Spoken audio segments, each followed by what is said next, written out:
A revelação especial é que Deus se revela por meio das Escrituras e por meio também do seu Filho, Jesus Cristo. Amém.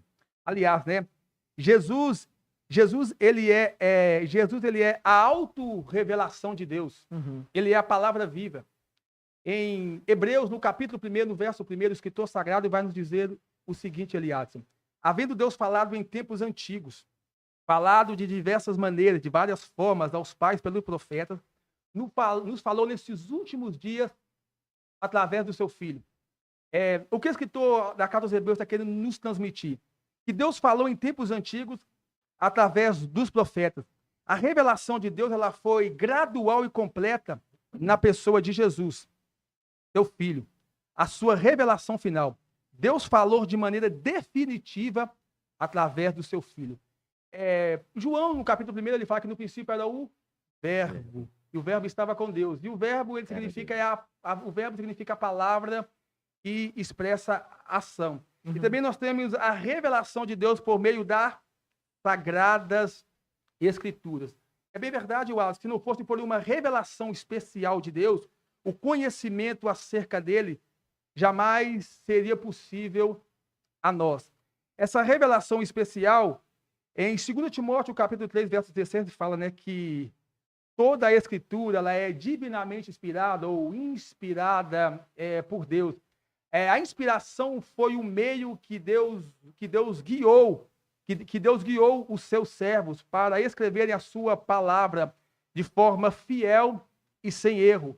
2 de Pedro, capítulo 1, verso número 20 e 21, vai nos dizer o seguinte, sabendo primeiramente isto, que nenhuma profecia da Escritura é de particular interpretação, porque nenhuma profecia foi produzida por vontade de homem algum, mas antes homens santos de Deus falaram inspirado pelo Espírito Santo. Esse texto aqui, para mim, ele joga por terra todo questionamento se a Bíblia foi escrita por homens e homens são falhos, mas Deus ia usar quem para escrever a sua palavra se não fosse homens? Um cavalo, um animal, uma espécie de alguma outra coisa? Eu, inclusive, acho que a Bíblia, ela, nesse sentido, ela consegue ser tão mais confiável, porque você tem 66 livros na nossa protestante, né?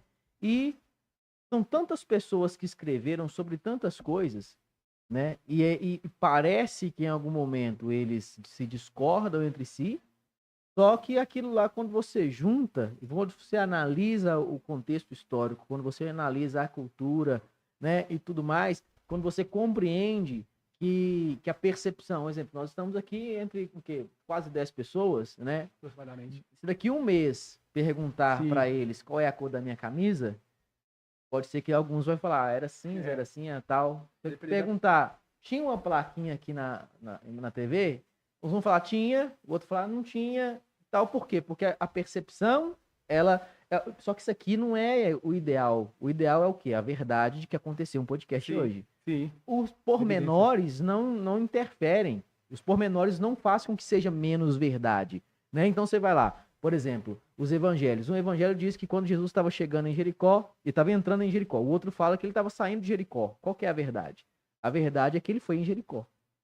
Ele foi em Jericó e ele curou em Jericó. É claro que ele entrou e é claro que ele saiu, né? Então, tipo assim, quando você encontra textos aparentemente que não se conectam, é melhor ainda, porque você percebe que foi escrito por pessoas, por homens, porém aquilo não tira o foco do ponto principal, né? Que é a verdade que tá conectada ali, né?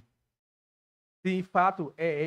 Esse texto aí que você citou sobre que Deus cura em Jericó, Marcos, capítulo número 10, verso 46, o cego Bartimeu, também tem registrado nos evangelhos sinóticos de Lucas e também Mateus. Na verdade, havia duas Jericó, quando nós vamos estudar o contexto histórico da época. E o contexto daquele... Havia duas Jericó e fala que as duas Jericó ele ligado uma com a outra. Lucas vai falar o seguinte, Lucas fala que ele estava saindo de Jericó. Aliás, Marcos fala que ele estava saindo de Jericó. O Evangelho de Lucas, que foi escrito baseado em pesquisas históricas, né? fala que ele estava entrando em Jericó. Então havia duas Jericó, como você citou muito bem aí. Quem sabe o relato de Lucas, as testemunhas oculares que Lucas escreveu o seu documento, foram pessoas que, onde Jesus ia, havia uma grande multidão, né? Foram pessoas que estavam, quem sabe, por lá de fora de Jericó, e outros estavam dentro de Jericó. Então, isso tudo tem que ser observado, essas nuances dentro dos textos sagrados. Sim. Porque a Bíblia ela não se contradiz em momento nenhum. Vamos supor, por que o escritor se queria que as pessoas dessem crédito para a mensagem dele, né? É Deus falando. Por que ele não esconderia, por exemplo, o adultério de Davi? Verdade. Sim. Entendeu? Era melhor para ele esconder o adultério de Davi, faria mais sentido. Porque, tipo assim, não, estou escrevendo esse relato aqui, eles não tinham nem noção que seria... aquele escrito bateria com falas de Jesus, bateria com ensinamentos cristãos, né? Eles não tinham noção, porque era tudo o Espírito Santo que estava ensinando, né? Sim, tudo o trabalhar de Deus ali. A Bíblia, né? Ela nos traz lição em todas as áreas da nossa vida, né? Em Deuteronômio, no capítulo de número 6, verso número 7, está registrado o seguinte: que nós devemos obedecer os mandamentos de Deus e segui-los em toda fase da nossa vida. E isso é muito lindo da gente observar isso, como você falou, da nossa cultura cristã. Eu vi um documentário, eu vi uma matéria agora, até na Globo News, dizendo que o número de igrejas tem aumentado, principalmente em comunidades, nos grandes centros. Isso tem causado até mesmo um grande espanto, vou dizer assim, naquela classe maior. Alguns até mesmo filósofos, algumas pessoas ateístas estão tentando entender esse negócio. Estão atribuindo pelo fato de ser uma comunidade que abraça o pecador, onde o pecador se sente valorizado, aonde as pessoas encontram refúgio.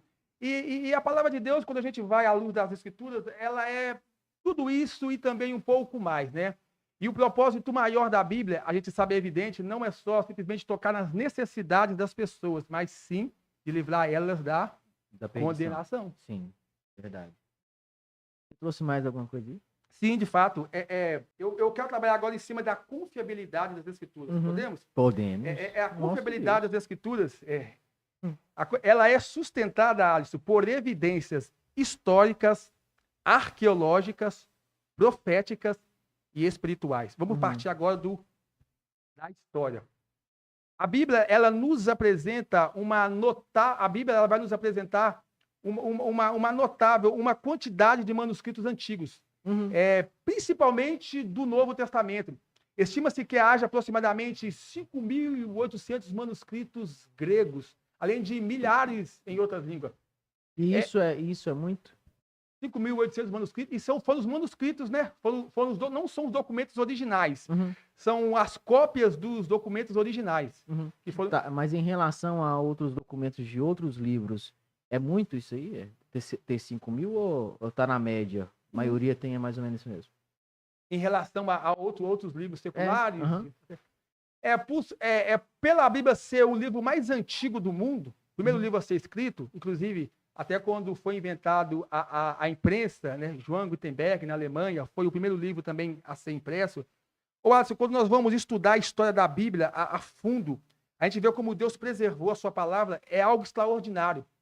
Jeremias, no capítulo de número 36, a partir do verso de número 20 até o verso 26, fala que os reis idólatras de Israel e de Judá, eles destruíram os rolos, os pergaminhos bíblicos.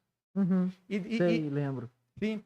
E tem uma história por volta do ano 135 a por volta do ano 175 a 164, ali antes de Cristo. Dá um relato até no livro do 2 Macabeus, naquele período intertestamentário ali, é um relato de o rei da Síria, como é que eu falo a minha mente agora, meu Deus? O rei da Síria, eu também sou ruim. Tem uma história de um rei da Síria que ele perseguiu a religião, ele perseguiu a religião judaica. E ele assolou o templo, foi aquele que profanou o templo, sacrificando uma porca.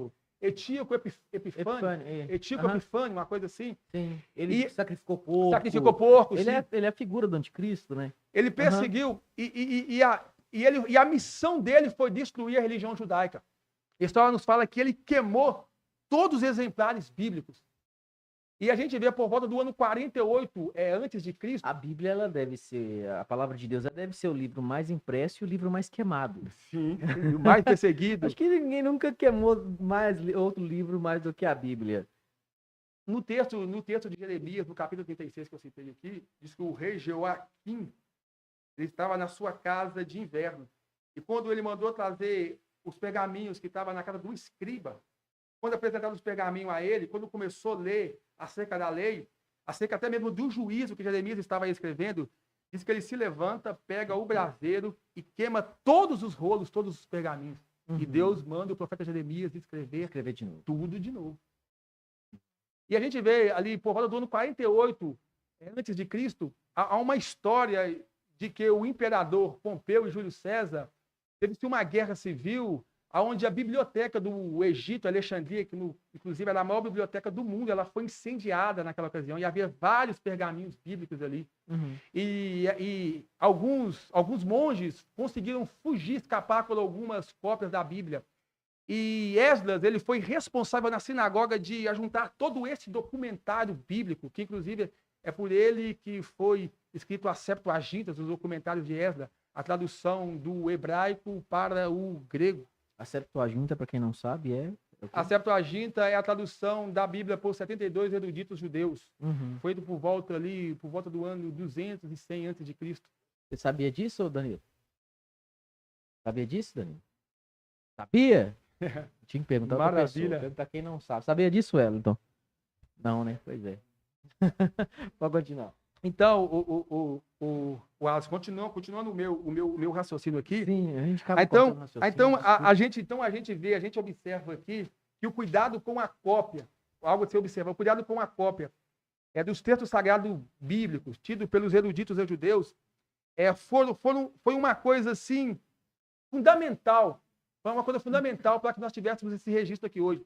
Acredita-se que quando eles escreviam a palavra Deus, havia-se uma tinta diferente e um certo temor sobre eles. Parece que eles trocavam a pena também, não? Sim, trocava quando está a palavra Deus, Senhor. Escrever o Yahvé, eles trocavam. Pegava o outro lá diferente. Nossa, parece que ele trocava até de roupa, não? Sim, tinha uma coisa assim. Tinha todo um ritual. Pelo respeito, né? Sim, fato. E aí a gente hoje na igreja, a gente sequer para de mexer no celular, né? Eu preguei esses dias lá, eu falei, gente, isso aqui, olha, se fizer parte do seu culto, tudo bem. Eu uso a Bíblia aqui, eu uso a Bíblia no tablet, eu uso o tablet para fazer meus esboços, né? Eu levo para a igreja e faço esboço. Mas quando não faz parte, isso acaba sendo um tropeço pra gente, sendo pecado, porque quando você adiciona algo no culto que não faz parte do culto, você está profanando o culto. Não faz parte. Eu usar minha rede social não faz parte do culto. Não estou criticando aqui quem faz registro do culto, né? Posta. Às vezes está fazendo parte do culto da pessoa.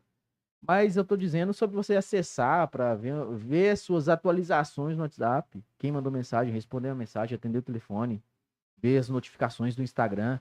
Minha opinião, isso aí não dá não, é profanação. Mas vai lá, continua. Ô Adson, talvez seja correto sugerir, seguindo aí o seu raciocínio, pelo fato das pessoas viverem as suas vidas freneticamente, elas têm esquecido o grande propósito a qual Deus tem salvado elas. Sim. Regeneração, santificação, justificação. Sim. Os pilares da salvação. E a Bíblia, infelizmente, para muitos crentes, ela se tornou um acessório de lucro para o culto de domingo. Ele fica a semana inteira na estante. Eu estava falando mais cedo com o irmão Emerson, lá em casa, o seguinte: você vai conversar com um crente de 10, 15, 20 anos, por exemplo, você vai citar, por exemplo, o livro de Miqueias. Eles não conseguem achar na Bíblia, procuram, alguns profetas menores. Sabe, eu já vi isso muito, aí a pessoa tem 10, 15, 20 anos de cristão. Sim. E a Bíblia nos aconselha a nós crescer na graça e no conhecimento. O estudo das Escrituras ele é fundamental, o conhecimento teológico ele é essencial para nós não sermos levados por tradição. Inclusive, nós, cristãos... Mas as pessoas têm dificuldade para encontrar até primeira João, segunda João. Segunda João é um capítulo. Sim. As pessoas falam assim, aí você vai pregar Judas, né? Judas 15. Aí a pessoa acha que é o capítulo 15. Caçando. O capítulo 15 de Judas. Não, Judas é só um versículo. Quando você fala Judas 15, é o versículo 15, né? Então, tipo assim, as pessoas não conhecem. O objeto, para elas é apenas um objeto, né?